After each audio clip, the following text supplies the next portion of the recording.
नमस्कार दोस्तों, आपका स्वागत है हमारे यूट्यूब चैनल पे। Welcome friends. दोस्तों, आज हम यहाँ फिर से प्रयास कर रहे हैं निफ्टी 50 और बैंक निफ्टी का एनालिसिस करने का, और क्या फर्दर आउटकम्स हो सकते हैं उसको भी देखें दोस्तों। दोस्तों, क्योंकि हमारी वीकली क्लोजिंग हो चुकी थी तो सबसे पहले हमें वीकली से ही स्टार्ट करना चाहिए दोस्तों। तो दोस्तों, हम देखें यहाँ पे वीकली एनालिसिस पे देखें तो बहुत बढ़िया प्राइस एक्शन चल रहा है दोस्तों।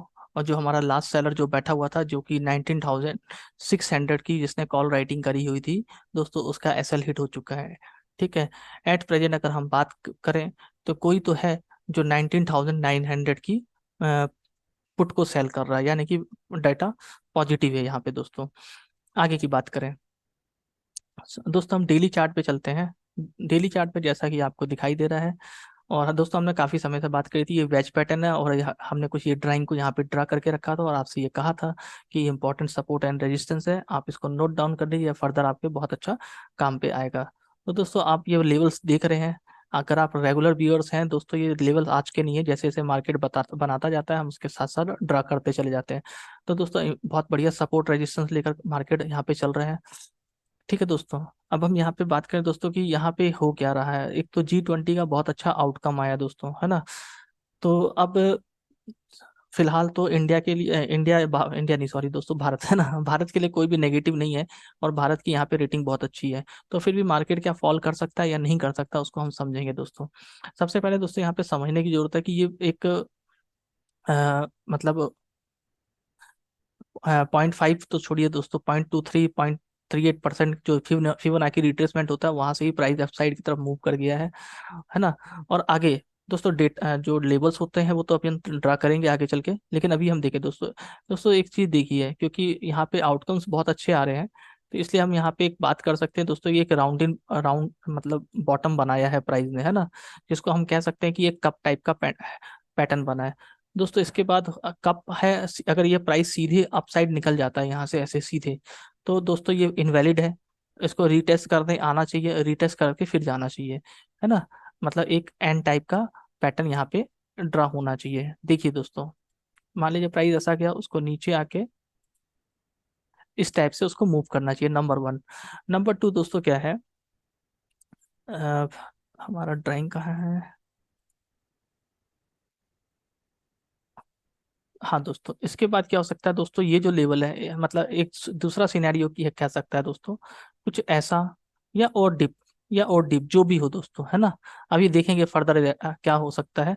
मान लीजिए ऐसा कोई डिप बनता है, या फिर इस लेवल तक ये जो है यहाँ तक आए, और उसके बाद प्राइस इसको ब्रेक करे दोस्तों। ये जो सिर्फ ड्राइंग समझाने के लिए है दोस्तों कि क्या होता है, तो ये हम कह सकते हैं एक कप एंड हैंडल टाइप का पैटर्न बन गया, और ये एक बुलिश मूव हो सकता है। तो इसमें एक डाउनसाइड की भी प्रोबेबिलिटी बन रही है। मैं आपको बताना क्या चाहता हूँ दोस्तों कि एक अगर अपसाइड डायरेक्ट चला गया है तो उसको रीटेस्ट करने आना है, और अगर उसको सीधे ब्रेकआउट देना है तो एक बार उसको डाउनफॉल देना कंपलसरी है।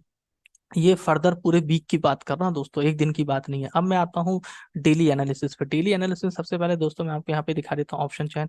ऑप्शन चैन अगर आप देख रहे हैं तो आपको ये समझ आ रहा है कि कॉल राइटर के जो भी कॉन्फिडेंस लेवल है वो 19,900 पे है।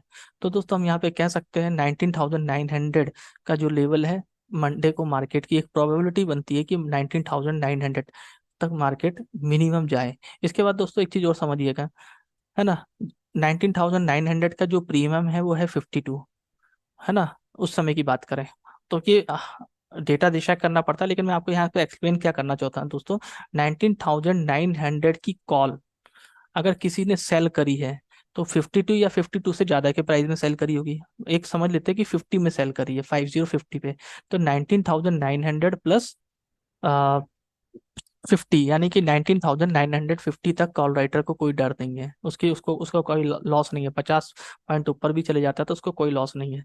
और अगर मान के चलिए उसने उस समय सेल करी है जब उसका रेट 100 के आसपास था, तो 20,000 भी मार्केट टच कर ले तो उसको कोई फर्क नहीं पड़ेगा, क्योंकि वो नो प्रॉफिट नो लॉस पे ही है दोस्तों, क्योंकि वो प्रीमियम को रिसीव करता है। ठीक है। तो मंडे के लिए लेवल हो गया दोस्तों 19,900, 19,950। डाउन साइड की बात करें तो दोस्तों, इसमें थोड़ी बहुत जो वीकनेस देखने को मिलेगी तो 19,750 के नीचे ही देखने को मिलेगी, अदरवाइज नहीं है। तो ये हमारा एक हो गया दोस्तों। और दोस्तों, हमें निफ्टी 50 और और बैंक निफ्टी जो एनालिसिस करेंगे, उन दोनों के लिए हमें साथ ही साथ रिलायंस और एचडीएफसी बैंक के ऊपर नजर रखना बहुत जरूरी है, जो हम स्टॉक सिलेक्शन के वाले वीडियो में बात करने जाएंगे दोस्तों। इन दोनों का मूव, इनको बहुत किस साइड मूव है, वो डायरेक्शन क्या है, वो आप देखिएगा। ठीक है दोस्तों। तो दोस्तों मैं यहाँ पे एक चीज एक्सप्लेन कर देता हूँ। जो G20 के लिए, भारत के लिए जो आउटकम्स आए हैं बहुत ही शानदार है, बहुत अच्छे हैं। लेकिन कुछ लोगों को ये लगता होगा कि हम रैली को मिस कर चुके हैं। तो हो सकता है वो बड़े प्लेयर, बिग प्लेयर्स जो है, वो इसको मार्केट को थोड़ा सा नीचे लेकर आए। और जब नीचे लेकर आएंगे तो कई लोग ये सोच सकते हैं, जो रिटेलर्स की बात करें, कि प्राइस ऑल टाइम हाई पे आ गया, ऑल टाइम हाई पे आने का एक रिएक्शन लेगा और वो यहाँ से नेगेटिव पोजीशन बना सकते हैं। तो दोस्तों वो नेगेटिव पोजीशन अगर बनी भी है तो प्राइस एक्शन देखने के बाद बनेगी, लेकिन वो नेगेटिव होगी भी तो एक दिन की, 2 दिन की होगी। पोजिशनल ट्रेड लेने की गलती नहीं करना है उसमें, कि अब यहाँ से बढ़िया शानदार नेगेटिव हो जाएगा, नहीं। कोई एक इंपॉर्टेंट लेवल को जब वो क्रॉस करेगा, तब उसके बाद हम जबरदस्त बेरिश होने की बात करेंगे। फिलहाल यहाँ पे ऐसी गलती करने की जरूरत ही नहीं है। ठीक है, आउटकम बहुत शानदार है, इसलिए बोल रहा हूँ दोस्तों। दोस्तों चलते हैं बैंक निफ्टी की तरफ। बैंक निफ्टी में देखें दोस्तों, बैंक निफ्टी का भी बहुत अच्छा परफॉर्मेंस है। देखो दोस्तों, इसका भी ये लेवल ड्रा करके रखा हुआ है, एग्जैक्ट उसने टाइम से प्रॉफिट बुक किया होगा दोस्तों। ठीक है। बैंक निफ्टी का भी दोस्तों 2 स्टॉक जो है वो बहुत अच्छी पोजीशन में खड़े हुए हैं। मैं आपको अभी से नाम बता देता हूँ दोस्तों। स्टॉक सिलेक्शन में जाके हम उसके भी टारगेट को अचीव करेंगे यहाँ पे नेक्स्ट वीडियो में, जो कि थोड़ी देर में लॉन्च हो जाएगा। HDFC बैंक और कोटक महिंद्रा बैंक, दोस्तों नाम साफ साफ डिस्क्लोज कर रहा हूँ, ये बहुत ही अच्छी पोजीशन में बैठे हुए हैं। और इन दोनों के मूवमेंट से बहुत अच्छा रिजल्ट भी आता है दोस्तों, है ना। और HDFC बैंक की बात करें तो दोनों मिलके निफ्टी 50 को भी बहुत ऊपर ले जा सकते हैं, जो कि हमारे मंडे के टारगेट को तो इजीली दे सकते हैं दोस्तों। इवन रिलायंस भी उसमें इंक्लूड है। हाँ, तो दोस्तों बैंक निफ्टी की बात करें तो दोस्तों बैंक निफ्टी के लिए कल के लेवल जो हमारे, पहले तो देखिए दोस्तों, जो आपने लेवल दिया था, मैक्स टारगेट दिया था 45,200 का। तो दोस्तों बैंक निफ्टी ने हमारा जो टारगेट दिया गया था उससे भी अप्रॉक्स 200 पॉइंट ऊपर 45,383 तक मार्केट गया, लेकिन बैंक निफ्टी ने क्लोजिंग क्या दी, एग्जैक्ट वही जो हमारा लेवल था दोस्तों, है ना। फर्स्ट टारगेट था 45,150, वापस 200 पॉइंट अप्रॉक्स नीचे आके वहीं पे, सॉरी 150 पॉइंट नीचे आके वहीं पे उसने हमारे लेवल पे क्लोजिंग दी। अब मंडे के लिए है दोस्तों, मंडे के लिए 45,200 के ऊपर यदि बैंक निफ्टी सस्टेन होता है तो 45,500 और आगे 45,750 के आउटकम के टारगेट को टच करने की प्रोबेबिलिटी बनती है दोस्तों। डाउन साइड की बात करें तो दोस्तों, मैक्स जो सपोर्ट है दोस्तों, ध्यान रखना, मैक्स सपोर्ट की तरफ जा रहा हूँ। 44,900 हमारा सपोर्ट है। इसका मतलब ये निकलता है कि अगर बैंक निफ्टी 45,100 के नीचे जाता है, प्रोबेबिलिटी कम है, डाउन साइड के ट्रेड करने की जरूरत नहीं है दोस्तों। अगर जाता है तो अ, जो भी है हमारा मैक्स प्रॉफिट बुक करने का जो टाइम आता है डाउन साइड का, तो 44,950 के आसपास डाउन साइड के प्रॉफिट को बुक कर लेना चाहिए। कहने का मतलब यही है कि ये हमारे टारगेट है दोस्तों डाउन साइड के। ठीक है दोस्तों। और कुछ नहीं, बस आज के लिए है दोस्तों इतना ही है।